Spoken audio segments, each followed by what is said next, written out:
Hello, everyone. Welcome back to another council recap this week. How are you doing today, Matt? Doing pretty well, Sammy. How are you?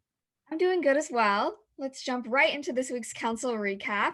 The first thing I wanted to ask you about was council voting on the Recovery Task Force membership. Could you elaborate more on what this task force will be doing? Yes. So earlier in the year, during our priority setting process, we agreed to pull together a community-based task force to give us feedback on COVID recovery. So, nonprofit organizations, small businesses are included in this, local unions, a range of different organizations.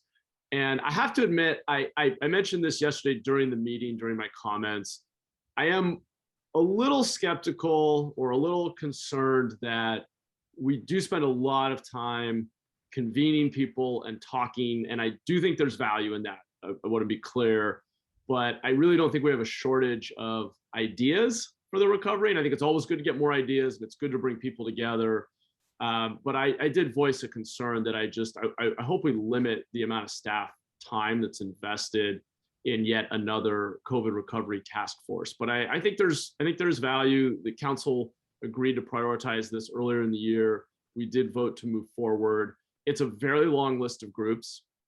I think it's now over 50 organizations representing many different communities and sectors of society. And we'll see how it goes. I mean, I hope that the dialogue and the recommendations are productive and help us do better work. But my concern, as I mentioned, is really just about staff capacity. I think it's typically we have great ideas. It's all about execution. The ideas are fairly abundant, but having the staff resources to truly follow through and measure and iterate and deliver impact, whether it's for our small businesses or our renters who are still dealing with COVID-related income loss and debt, or any other number of programs we want to run to support our community. It always comes down to a question of staff capacity and ability to fully follow through. So we will be monitoring how this task force goes. We'll share any updates or reports they produce, and it did move forward. Another important item that came to council was the pedestrian safety pilot on Monterey Road and Curtner Avenue. So could you elaborate more on the potential benefits of the safety pilot? Yes, so this is a large and busy and unfortunately dangerous intersection in District 7, which is just to our north, really a central district in the city, represented by Councilmember Esparza. And she brought forward a memo, basically both raising awareness of the number of pedestrian fatalities that have occurred at that intersection. It's one of our, if not our worst hotspot for pedestrian fatalities in the city. In fact, it is the worst in the city. And she's basically proposed through some different sources of funding, installing a pedestrian barrier to reduce where people walk and try to guide people toward crosswalks. She's proposed beefing up homeless outreach. There are a lot of homeless encampments in the area. And I believe some of the recent victims of fatal hit and runs there have been unhoused residents. And then she's also proposing the installation of cameras that would be able to read license plates as a pilot. We don't actually do that in San Jose currently, at least mounted cameras reading license plates, but this would be a pilot of that. And so it all moved forward. I think she's absolutely right to be seeking these solutions. And this is probably the spot in the city that most needs it. So it's the right place to do this kind of intensive investment as a pilot.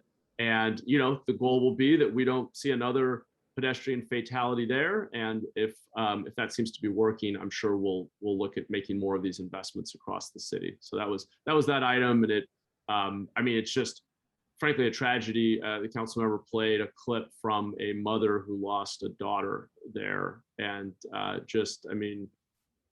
an unthinkable tragedy. And so I'm glad that we're able to do something to try to improve safety there. But yeah, definitely a heavy issue. Definitely something really important to bring in front of council. Yeah. The last thing to review is council also saw the annual performance evaluation report. So could you elaborate a little bit more about the details of that report?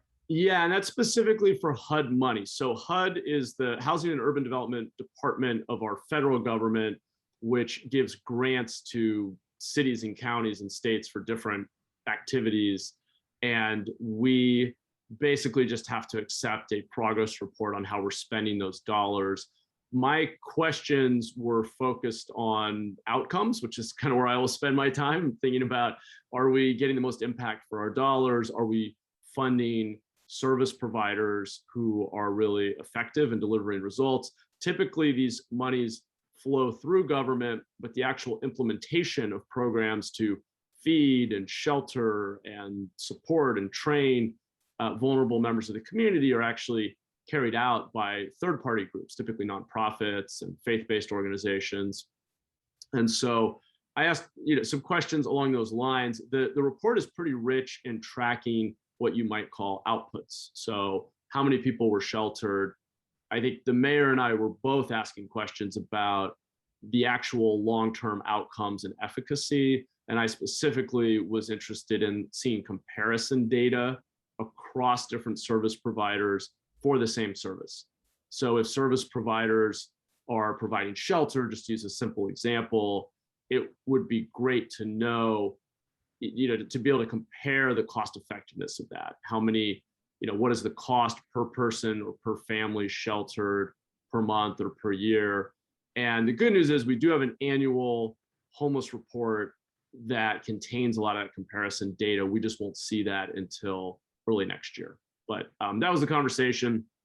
This is sort of a routine report we have to approve to send to HUD to continue to get money from the federal government for these services.